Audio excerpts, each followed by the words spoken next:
جادو کے حوالے سے بہت سارے سوالات ہوتے ہیں کہ جادو کی کیا حقیقت ہے اور کیا یہ ہو جاتا ہے نہیں ہوتا۔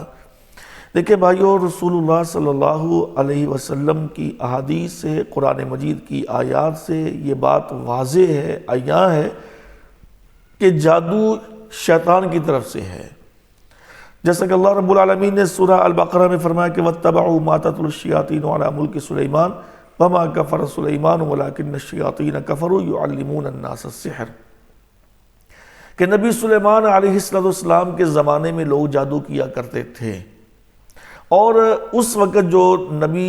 سلیمان علیہ السلام کے مخالفین تھے ان کی بھی یہ سوچ تھی اور یہودیوں کی بھی یہ سوچ تھی کہ نبی سلیمان علیہ السلام جو ہے نا وہ جادو کے ذریعے ساری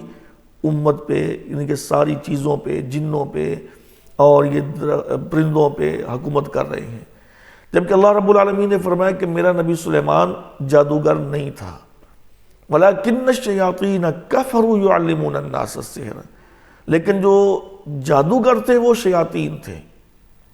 یعنی کہ جادو کرنے والا اسلام سے خارج ہو جاتا ہے، اس کا تعلق شیاطین سے ہوتا ہے، اسلام سے اس کا تعلق نہیں ہوتا۔ تو بھائیو، بات یہ ہے کہ جادو کی حقیقت ہے، جادو ہو جاتا ہے۔ نبی صلی اللہ علیہ وسلم پر یہودیوں نے جادو کیا۔ لبید بن عاصم ایک یہودی تھا، اس نے نبی صلی اللہ علیہ وسلم پر جادو کیا تاکہ آپ سے ہماری جان چھوٹ جائے، نعوذ باللہ، یہ ان کی سوچ تھی۔ تو باہر کیا وہ الگ بیان کیا گیا ہے کہ پھر نبی صلی اللہ علیہ وسلم نے اس جادو کو نکلوایا، اور پھر اللہ تبارک و تعالیٰ نے یہ جو آخری دو صورتیں ہیں جن کو معوذتین کہا جاتا ہے، اسی لیے ان کو معوذتین کہا جاتا ہے، اللہ تعالیٰ نے ان کو دوبارہ نازل فرمایا، اور جبریل علیہ السلام نے آپ کو آ کر دم کیا تھا۔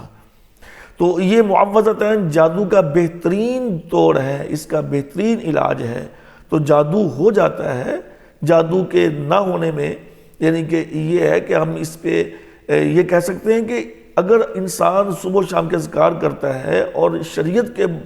مطابق بتائے ہوئے عمل کرتا ہے تو انشاءاللہ وہ جادو سے محفوظ رہے گا۔ اور باقی جادو کس قسم کا ہوتا ہے اور کیسے ہوتا ہے، اس کی علامتیں کیا ہیں، وہ انشاءاللہ ہم